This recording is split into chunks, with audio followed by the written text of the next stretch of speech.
satu cita-cita yang paling sering dikatakan oleh anak-anak adalah kelak dirinya akan menjadi seorang dokter. Profesi mulia ini membutuhkan kepintaran sekaligus jiwa sosial yang tinggi. Pengabdiannya kepada masyarakat menjadikan peran seorang dokter bak malaikat di dunia. Beberapa aksi dokter di dunia ternyata sering menjadi pusat perhatian. Siapa saja mereka dan bagaimana aksi mereka? Inilah 7 dokter paling fenomenal di dunia versi On The Spot.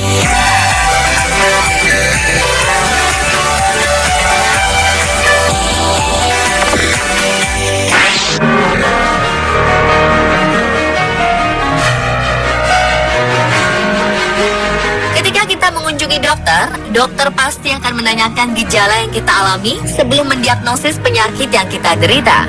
Namun dokter yang satu ini memiliki kemampuan unik di mana ia bisa merasakan apa yang dirasakan pasien hanya dengan melihatnya.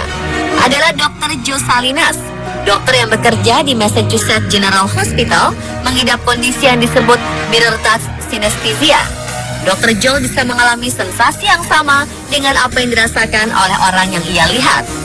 Gejala mirror touch synesthesia pertama kali disadari oleh Dr. Joe ketika masih anak-anak. Saat itu ia melihat orang lain berpelukan dan ia merasakan dirinya sedang dipeluk. Keadaan ini terkadang sangat mengganggu aktivitas Dr. Joe Salinas, terutama ketika kuliah praktek kedokteran. Saat melihat tangan pasien sedang diamputasi, ia pun bisa merasakan seolah-olah tangannya seperti diamputasi. Sekarang Dr. Joe semakin terbiasa dengan keadaannya ini.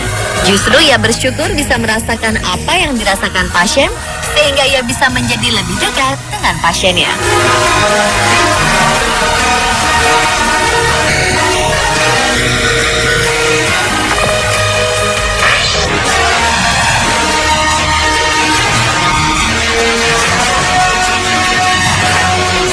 Dokter fenomenal kedua berasal dari Nepal.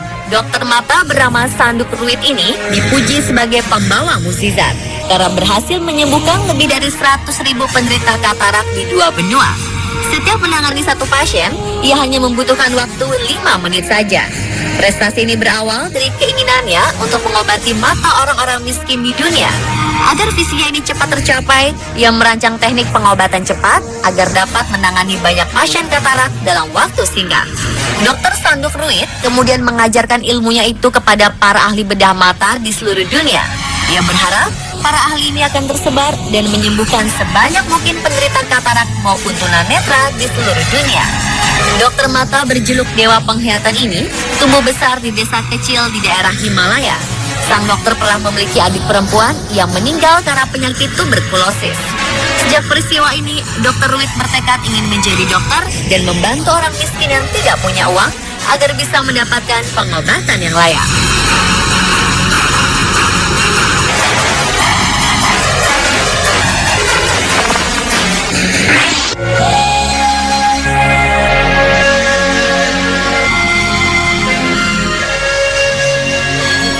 Berbangga, berkat prestasinya, seorang dokter asal Malang bisa berbincang dan makan malam bersama Pangeran Charles dari Inggris.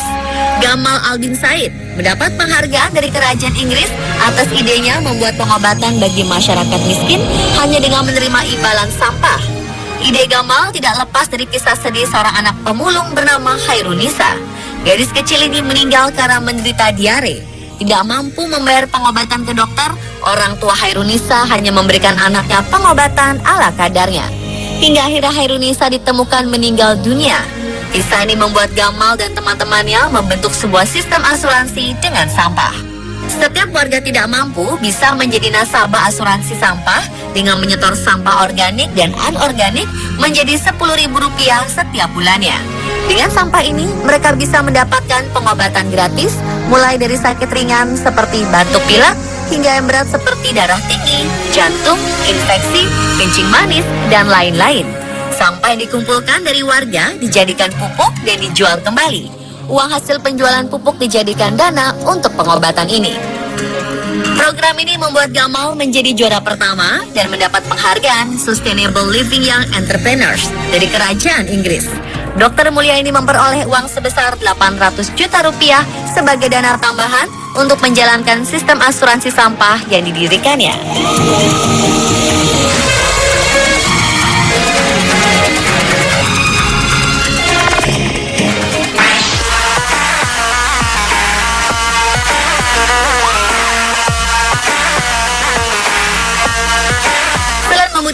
kepintaran untuk mengobati pasien, di tempat lain seorang dokter dituntut untuk lebih kreatif demi mendukung tugas mulianya.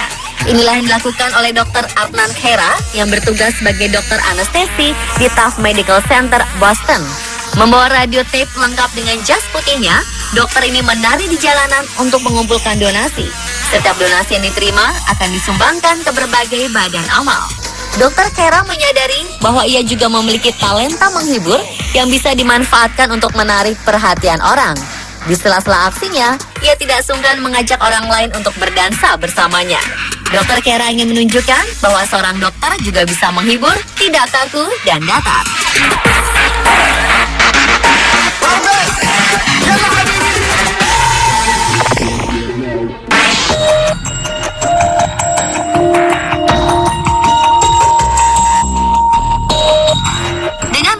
Dan peralatan yang semakin canggih membuat usus buntu bisa diselesaikan hanya dalam beberapa jam saja. Namun bagaimana jika hal ini terjadi pada seorang dokter yang berada di pedalaman Antartika? Leonid Ivanovich Rogozov terpaksa melakukan operasi usus buntu sendiri dengan peralatan seadanya ketika ia sedang dalam ekspedisi Antartika bersama para penjelajah Rusia pada 1960. Dokter bedah ini masuk ke dalam rombongan penjelajah yang bertujuan membangun stasiun Rusia di Antartika. Mereka akan berada di sana dalam waktu cukup lama dan kapal baru akan kembali setahun setelah mereka mendarat. Tidak ada yang menyangka bahwa satu-satunya dokter dalam rombongan ini menderita penyakit usus buntu dan mengalami nyeri yang sangat dalam di bagian tubuhnya. Awalnya, Dr. Leonid tidak ingin menceritakan rasa sakit yang dideritanya karena tidak ingin membuat takut yang lain. Namun kondisi yang terus memburuk hingga memaksanya untuk melakukan operasi usus buntu. Sebelum melakukan operasi, ia menginstruksikan teman-temannya untuk membantunya membius, menjaga posisi lampu dan cermin, membersihkan tangan dengan antiseptik agar ia bisa melihat bagian perutnya. Dr. Leonid mulai mengoperasi tubuhnya sendiri. Di tengah operasi, ia sempat mengalami vertigo dan memberhentikan operasi sementara sampai pusingnya hilang. Setelah itu, operasi dilanjutkan kembali hingga ia berhasil menjahit kembali perutnya. Operasi berjalan sukses, begitu pula masa pemulihan sang dokter. 2 minggu pasca operasi, Dr. Leonid bisa melakukan aktivitas normal. Dan setahun kemudian, ia kembali ke kota Leningrad, Rusia dan bekerja di klinik sampai akhir hayatnya. Cerita ini sempat heboh dan membuat namanya tersohor.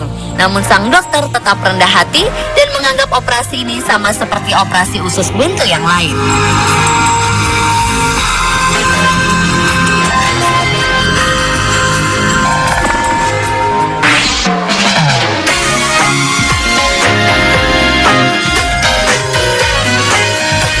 Kesehatan menjadi sebuah kemewahan bagi para gelandangan.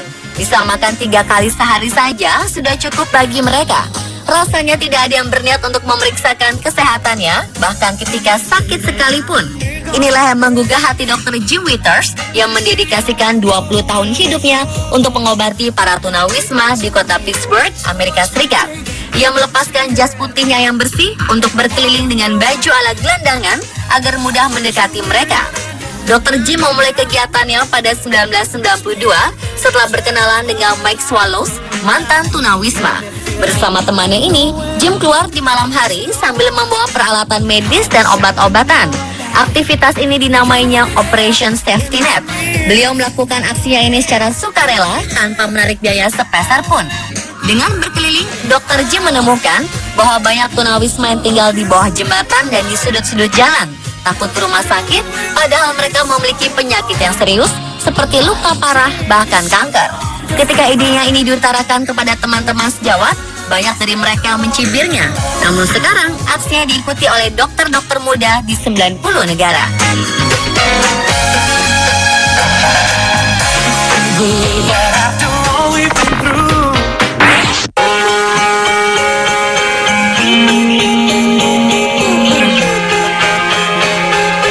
Lee Darmawan memiliki memiliki cita-cita menjadi dokter karena ingin membantu masyarakat yang tidak mampu.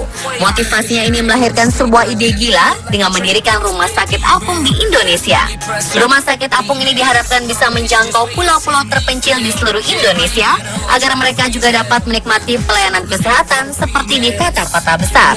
Sang dokter berhasil mengoperasikan rumah sakit apung ini ke 11 wilayah terpencil di Indonesia. Rumah sakit ini tidak menerima imbalan apapun dari para pasiennya. Fasilitas rumah sakit apung ini cukup lengkap. Ada alat USG, bedah minor, dan bedah mayor. Jika daerah yang dikunjungi tidak cukup untuk mendaratkan kapalnya, Dr. Lee tidak segan menjemput pasiennya dengan menggunakan sekoci. Berkat rumah sakit apung ini, ratusan orang sudah dioperasi dan sembuh. Ribuan orang sakit lainnya terobati, dan anak-anak di pedalaman pun menjadi cukup gizi. Bagi dokter sejati, kebanggaan menjadi seorang dokter bukan sekedar gelar saja, tetapi bagaimana ia bisa mendekati orang-orang yang memerlukannya.